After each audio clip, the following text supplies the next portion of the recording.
Daily Detroit is brought to you by the community. Support our work at patreon.com/dailydetroit. This is episode 361 of Your Daily Detroit, recorded for Saturday, October 19th, 2019. I'm Jer Stays. And I'm Sven Gustafson. It's a brisk day here at the Fisher Building. Got a great show for you.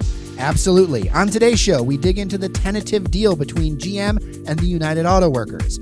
Daily Detroit is once again on Detroit Public Television with a new segment, this time about I-375. There's more development news out of Ferndale. Livernois reconstruction hits a snag. And I talk with Shianne Nocerini about last night's hatch-off at Hatch Detroit. To get started, I thought we'd talk about one of the biggest stories in Southeast Michigan right now, the ongoing strike against General Motors. Let me level set with some numbers of the impact of this thing, and it's large. The Center for Automotive Research estimates GM was losing $450 million a week, and that Michigan has 40% of the UAW GM workforce and is hardest hit by the strike.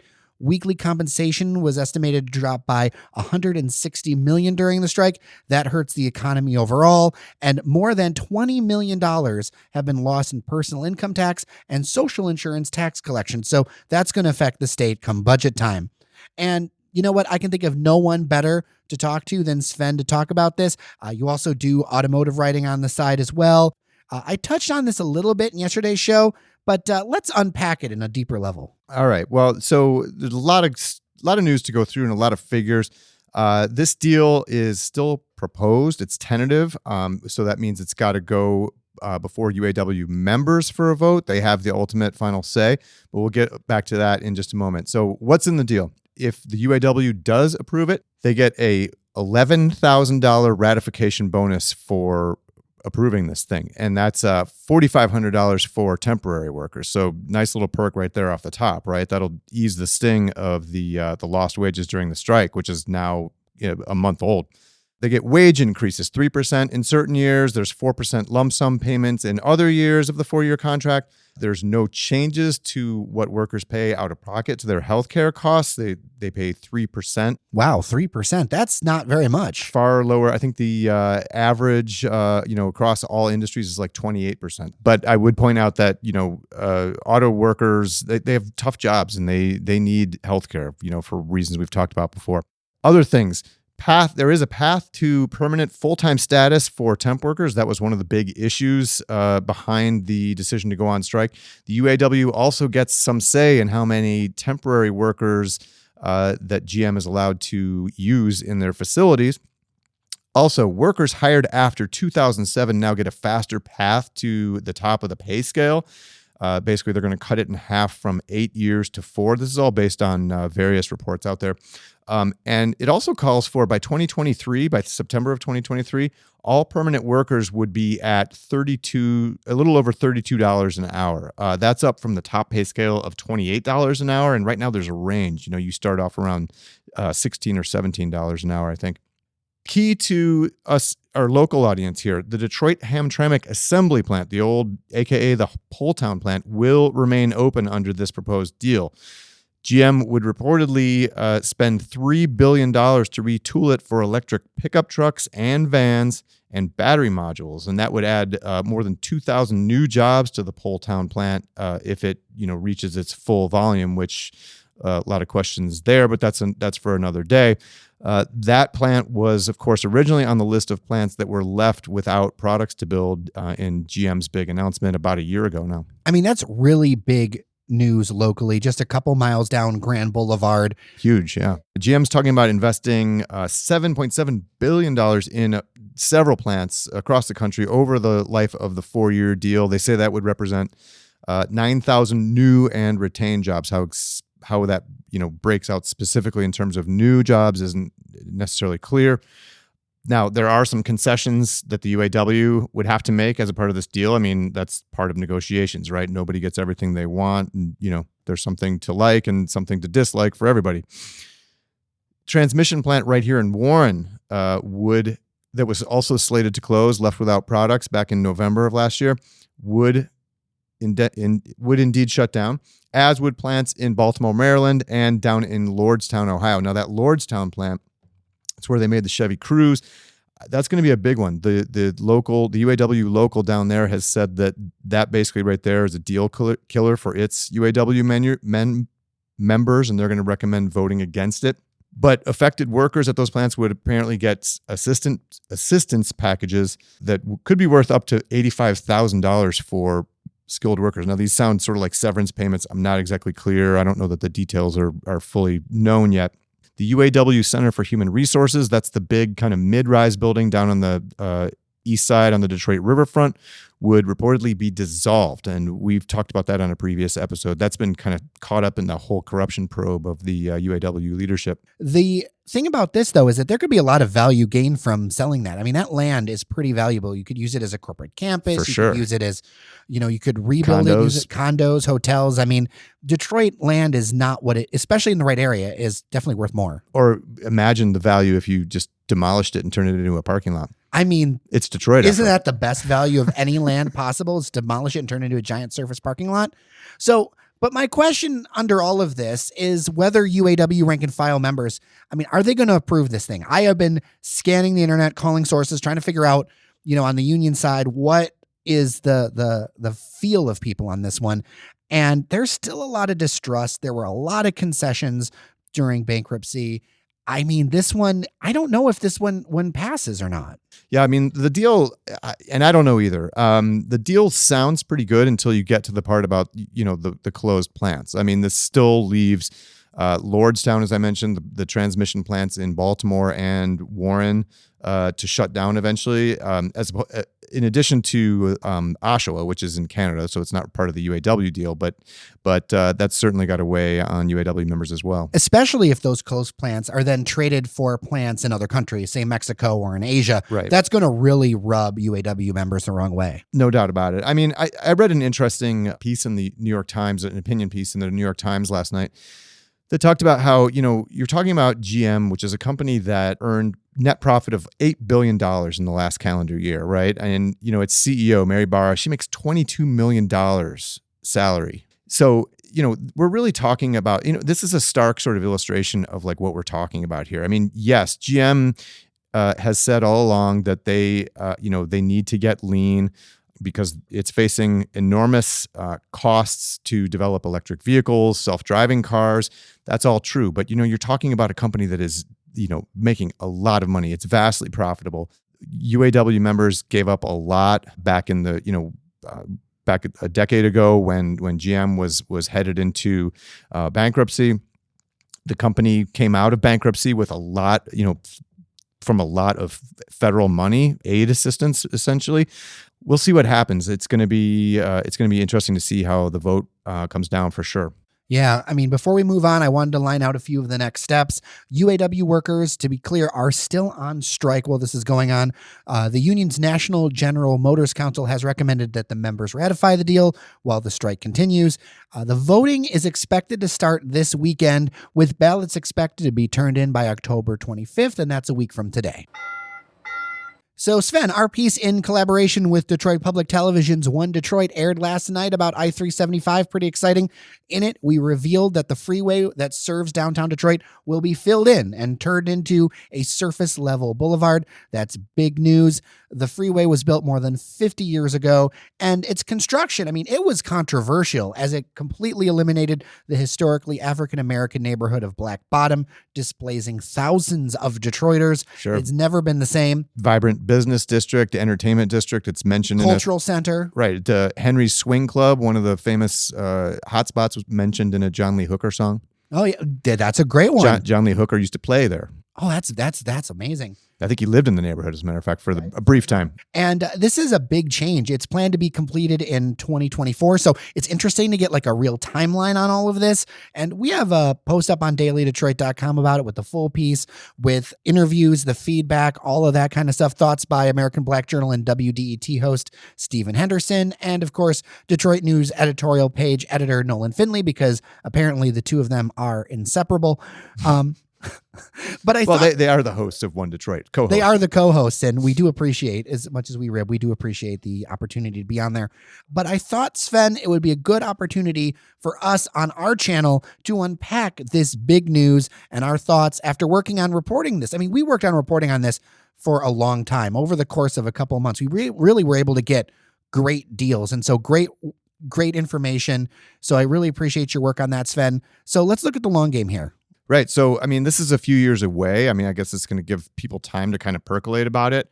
It's big news in a city like Detroit, right? We are the Motor City. People are pretty attached to their cars and everything. And I think, Nolan Finley's comment was like, how are people going to get to downtown now? Well, the same way they get there now, but it's just they're going to have a couple more stoplights. I think it was like 3 minutes, 4 minutes, something like that it would add to the commute. It's not as big of a change, I think, as a lot of people think it's going to be. Look, I'm all in favor of it. I mean, I will go on the record and say that unequivocally. I used to work at an office that was right off of 375, so I know what it's like, both trying to cross the bridges there, across the on the sidewalks at rush hour or any time of day, frankly, but especially at rush hour, and also, I mean, even being in a car when in the afternoon when everybody's trying to beat it out of there and get on the service drive to get on I-375 to go home, it is crazy. It is unsafe feeling, especially when you're on foot trying to cross those sidewalks. I think this will be a great thing for vehicular and pedestrian safety. It's going to be a good, it's going to open up new property for redevelopment, which is a good thing for the city of Detroit. And it's going to help kind of unite some neighborhoods. I see nothing not to like here, frankly. So for me, and I've heard from a lot of commuters who are really terrified about this whole thing, but this is for me, and I'm a city resident. I have been for a long time. I believe that cities are for people, and all of our decisions should be made with people in mind first. And I think this is a people first decision. Cities should be dense. They should have the ability to have these kind of connections. And if you look at other major cities, you don't see the stark cut throughs that we have for freeways here. It's just crucial to me that we bring those connections back together. We're so disparate as a region right now, so divided in so many ways. I mean, taking out a freeway is a small step, but I think it's a good one. I like the steps towards more bicycle-friendly things. It's going to add protected bike lanes, two-way, linking all the way down to the riverfront. It's going to open up all kinds of space for people, not just cars. Now it's just basically it's a highway. It's a freeway. Well, I've been around long enough to remember when people thought the idea of Campus Martius Park was a crazy idea. What are people going to do when they cross Woodward? Right, that used to be a busy, 8-lane wide crazy thoroughfare multi-direction. there. Yeah, super crazy. Yeah, and I've heard over and over again, what I hear is people think the sky is going to fall, whether it's with the Spirit Plaza, whatever. And at the end of the day, it's all right. It's usually fine. I mean, these are professionals. Yes, they mess up on occasion, but we went out to the MDOT facility. They have been studying this for a long time. They've really looked at this. There was that big, thick packet of engineering renderings and designs and schematics and stuff that they gave us. They clearly have done their work and have been thinking about this for a long time. You're right. I'm looking forward to seeing what happens here. I wonder exactly how much, to me, I think the hardest part is going to be the in-between part. It's going to be that construction while they're tearing it out before they put the boulevard in. That's going to be the hardest part. I can't even imagine how long it's going to take to fill that in with fill, and where are they going to get all that material? It's crazy to think about that. All right, in related news, we've discussed the Avenue of Fashion a few times here on Daily Detroit. We even appeared on another show, Beyond the Headlines, with Darren Nichols to talk just about it. Darren has a new piece out for Bridge Magazine. It has some important updates. First off, the massive streetscape redevelopment project that will remake Livernois from near 7 Mile to 8 Mile has been delayed. Originally planned to be complete in November, it's now going to run through the spring of next year. We'll be sure to include a link to Darren's story in the show notes. There have been complaints of a lack of input by the city into its plan, which would take out a lane on either side of Livernois, widen the sidewalks to allow for patios and protected bike lanes. This, of course, will have a continuing impact on local businesses. The Avenue of Fashion is Detroit's largest concentration of Black-owned retail businesses in the entire city. So before I get into any of this, I think the first thing to say is that it sucks that this timeline's gone on. That's not good. For sure. That is not okay from the administration. to move it into a whole nother 2 seasons or season is just, especially over a winter, is a mess. It is hard to navigate around there. It's so chewed up. And yeah, I mean, as Darren points out in his story, there have already been a few businesses that have thrown in the towel and closed, which sucks. I do think, though, at the end of the day, it'll be better than it was. And there's a lot of competing thoughts around all this thing, and a lot of complex beliefs around bike lanes and things like gentrification, because there's a strong feeling with a lot of people in the community that bike lanes and gentrification are one and one. Right, which is, there was a quote in there about how nobody here asked for gentrification, and I think there is a view that this being the largest concentration of Black-owned businesses in the city, which is great. I don't think anybody's trying to change that necessarily. Yes, there are more white people moving into the area, as we know that because we used to work out of your house in the University District, which is right over near there, right? But nobody's trying to change, take back or kick anybody out of there. I mean, I would remind people that the man responsible for this design and all of the mayor's 20-minute neighborhood redesign projects that are starting to go on around the city is Maurice Cox, who is, surprise, surprise, he's a Black man, right? He just left the city to take a job in Chicago. I don't have any inside information here, but I wonder if part of the reason he left was that, well, Chicago's more accustomed to this kind of thing. And, a redevelopment project like this is probably not going to raise as much objection in a city like Chicago as it does here in the Motor City. So look, I know this is tough, and I hate to hear that this is a delay, but I really think that the results are going to be worth it. I hope we get there. There's more development news coming out of Ferndale. The city's planning commission has approved a site plan to redevelop a triangular parcel near 9 Mile Road and the railroad tracks into a mixed-use development. The plan envisions a mix of office, retail, restaurant, and 8 residential townhomes with new open green space. It would be split into 3 phases of construction.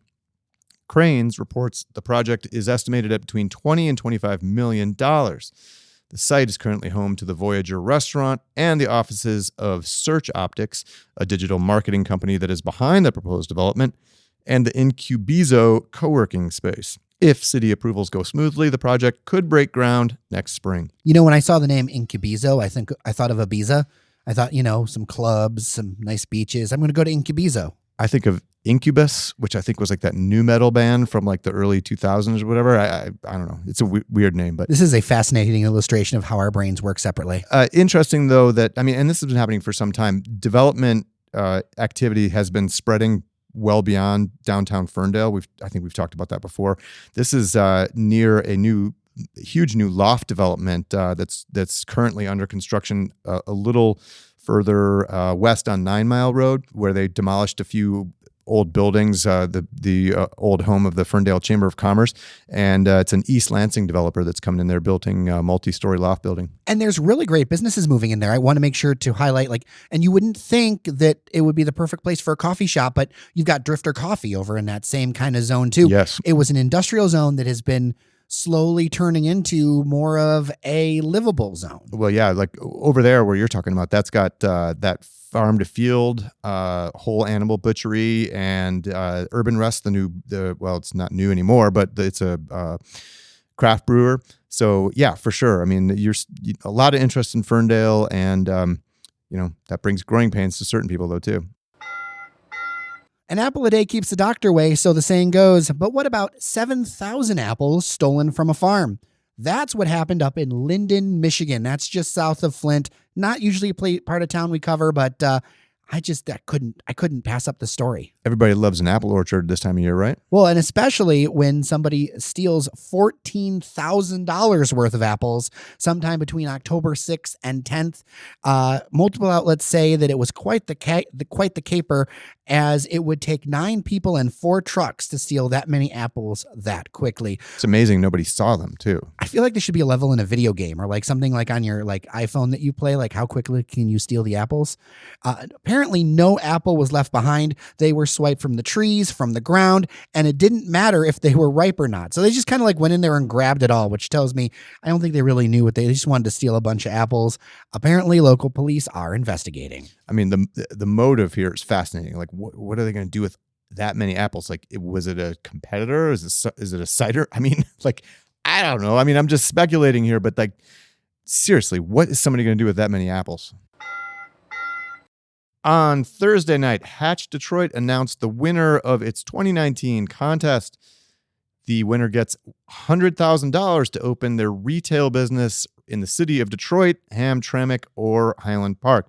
And joining us to talk about it is Shianne Nocerini. She went down to see the ceremony last night. Shianne, good to see you. How you doing? Good to see you too. I'm great. All right. So tell us, drum roll, please. Who took home the grand prize, $100,000? So the winner of Hatch this year is 27th Letter Books. It's a project that was started by a pair of military veterans, and the husband is actually a cancer survivor. Oh, wow. Well, that's quite the backstory. So what do they plan on doing with the money? So they are planning on opening an independent bookstore in the Jefferson Chalmers neighborhood. And as a podcaster, I'm really excited to see this.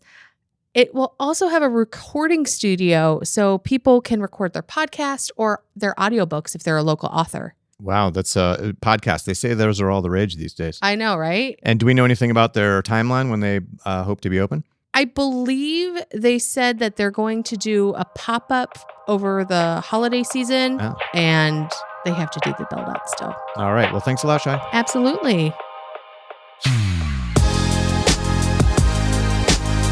And we're done for the week. It's been a crazy one, but we do appreciate you spending time with us every day this week. We definitely do. Daily Detroit, it's like a comfy blanket. Since it's the end of the week, some thanks are in order. Of course, thanks to Shianne, who you just heard. Randy Walker, tech guy extraordinaire. Our man about town, Devin O'Reilly, who was wearing a fantastic blazer over at Hammer and Nail. Yeah, I know he listens, and I want him to know that however he got that blazer, it is amazing. In fact, we might even link to it in the show notes. Yeah, I might talk to him about buying one of his used cars, too, with him. Zach Lewis at Take Detroit, and, of course, all of our Patreon members. Absolutely. If you'd like to become one of those cool folks and get exclusive project updates, join us at patreon.com/dailydetroit. That's Patreon with an E.com/dailydetroit. With that, I'm Jer Stays. And I'm Sven Gustafson. Take care of each other, and we'll see you around Detroit.